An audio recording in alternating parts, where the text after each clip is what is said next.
हर तरह से ये काम किए। इस एक्सरसाइज से, इसको बोलते हैं स्वेसो, एक जापानीज मेथड है, ये आश्रम के अंदर कराया जाता था और बहुत ही कीमती प्रयोग है। इस प्रयोग से कैंसर जैसी बीमारियां भी ठीक हो जाती और इस प्रयोग से कैंसर तो सबसे पहले ठीक होता है, क्योंकि कैंसर जो है ना वो फिजिकल, एक तरह से फिजिकल बीमारी नहीं है, वो हमारा बायो इलेक्ट्रिक जो सिस्टम है उसमें गड़बड़ पैदा हो जाती है तो कैंसर पैदा होता है, उससे ग्लैंड्स बनती है। तो इसको पूरी तरह से समझ लेना जरूरी है।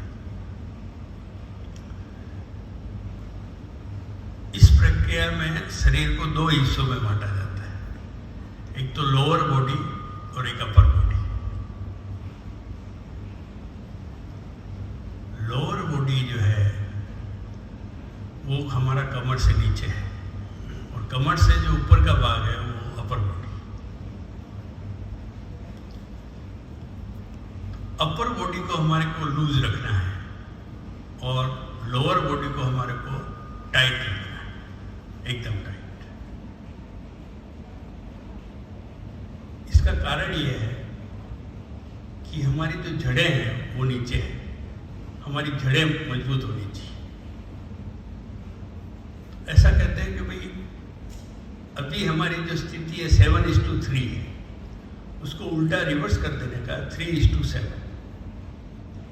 अगर 3:7 हो जाएगा, 30% एनर्जी ऊपर और 70% कमर से नीचे, तो हम पूरी तरह से स्वस्थ हो जाएंगे, पूरी तरह से स्वस्थ हो जाएंगे। तो इसको रिवर्स कैसे करना है, इसका ही पूरा मेथड है। तो जो एनर्जी हमारी अपर बॉडी में ज़्यादा है उसको लोअर बॉडी में कैसे फेंक देंगे, इसकी सारी प्रक्रिया।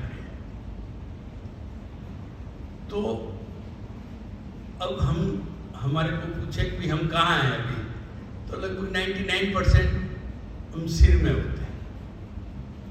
तो सारी जो हमारी ऊर्जा है वो सिर में इकट्ठी होती है।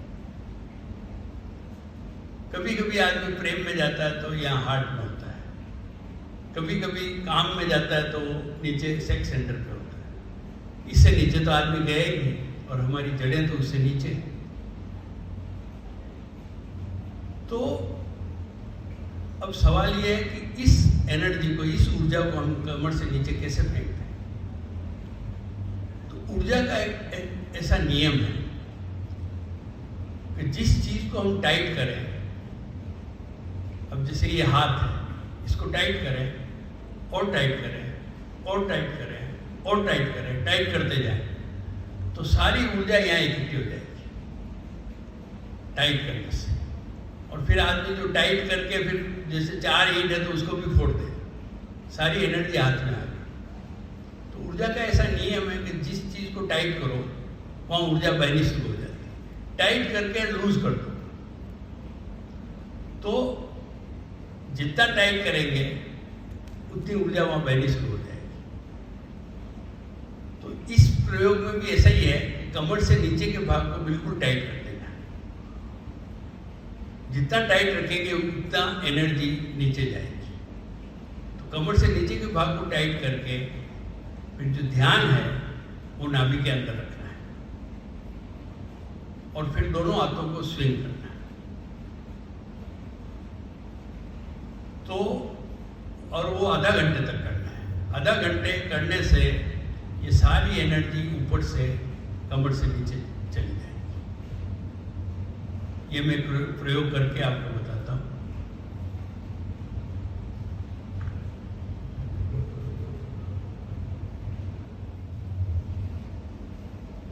और ये करते हुए कमर से नीचे का जो भाग है वो लूज नहीं होना चाहिए।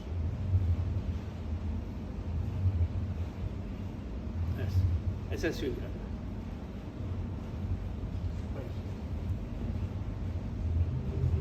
इसके अंदर हमारे को 16 बातों का ध्यान रखना है। उसमें जो दोनों पंजे हैं उसको बिल्कुल जमीन में चिपका देना है, दोनों पंजों को, और कमर और मुंह को बंद रखना है। मतलब एकदम भींचना नहीं, दांतों को भींचना नहीं, लेकिन स्लाइटली उसको बंद रखना है। और ध्यान हमारा नाभि के ऊपर रहे और ऐसे दोनों हाथ को स्विंग करते जाने, और आधा घंटे तक लगातार इसको करते रहें। मिनिमम हमारा 1000 स्विंग होना चाहिए, तभी ये एक्सरसाइज वर्क करेगी, अदरवाइज वर्क नहीं करेगी। तो 1000 बार हम स्विंग करेंगे, तो 1000 बार स्विंग लगातार, बीच में जरा भी ब्रेक नहीं।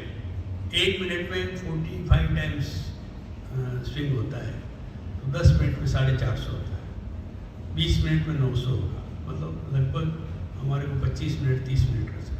1000 से ज़्यादा कितनी भी बार हो गए उसमें कोई इश्यू नहीं।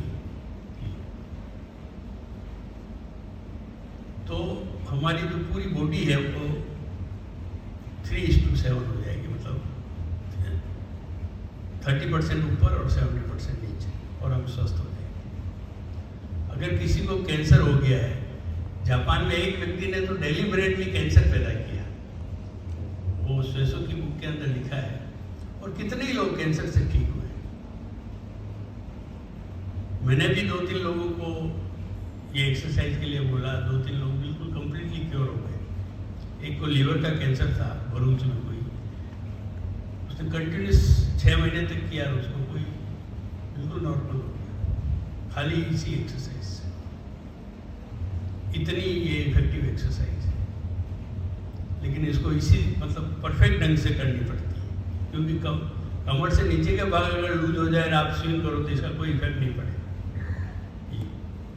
ब्लड प्रेशर है, डायबिटीज है, ये सब चीज़ें इससे चली जाती है, लेकिन लोग करते नहीं है। सवाल ये है,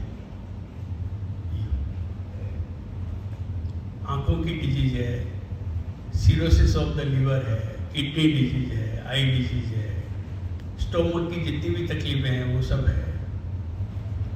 और इसके अलावा सबसे बड़ी बात तो ये है कि हम केंद्र को पा लेते हैं, ये सबसे बड़ी बात। लोग अगर उस हिसाब से भी करने लग जाए ना, तो वो केंद्र को पा ले।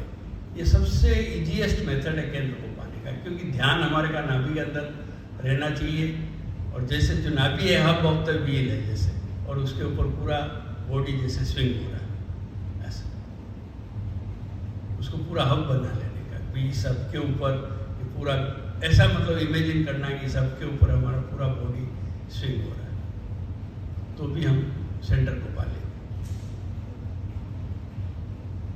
तो शरीर की बात छोड़ दें, लेकिन हम सेंटर को पालेंगे, ये बहुत बड़ी बात है। शरीर तो एक दिन वैसे ही बीमार पड़ेगा, जाएगा सब, लेकिन सवाल है कि हम अपने केंद्र को पालेंगे।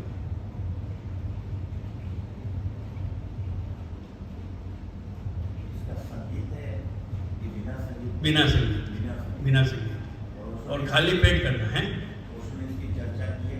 ओशो ने चर्चा नहीं की, लेकिन ओशो की गाइडेंस से ही ये सब किया गया है, और ये पूरा थेरेपी चलता था।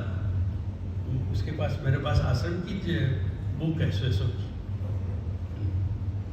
उसके अंदर ये सारी 16 बातें लिखी हुई है कि भाई कैसे शरीर को, उस पर 16 बातों में ये है कि भाई सबसे पहले तो कमर से नीचे का भाग का टाइट हो, ऊपर का भाग लूज हो, 3:7 हो, उसको 7:3 करना, मतलब इस तरह से।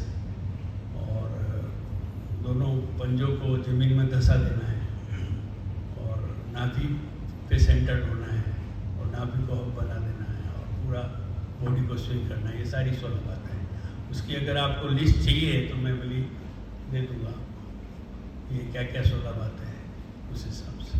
अच्छा, ये करने के बाद इसके रिएक्शन आएंगे, तो रिएक्शन आवे तो समझता मैं बिल्कुल सही कर रहा हूँ। कुछ दिन के बाद, जैसे 15 दिन 20 दिन आपने किया, तो उसके बाद इसके रिएक्शन आएंगे। रिएक्शन में क्या होगा, एक तो थोड़ा ड्राउजीनेस फील होगा, जैसे तम्मर आ रहे हैं, एकदम नींद आ रही है, ऐसे ड्राउजीनेस फील होगा। और दूसरा, बॉडी में ऐसा लगेगा कि जैसे कहीं कहीं चींटियाँ काट रही है और पसीना बहुत आएगा। आपने सुबह एक बार कर लिया, लेकिन दिन में कभी भी आपको पसीना पसीना हो जाएगा, तो कि अननेसेसरी पसीना क्यों आ रहा, लेकिन ये आएगा। ये इसके रिएक्शन है। तो रिएक्शन आवे तो समझना बिल्कुल सही हो रहा है, मैं सही कर रहा हूँ।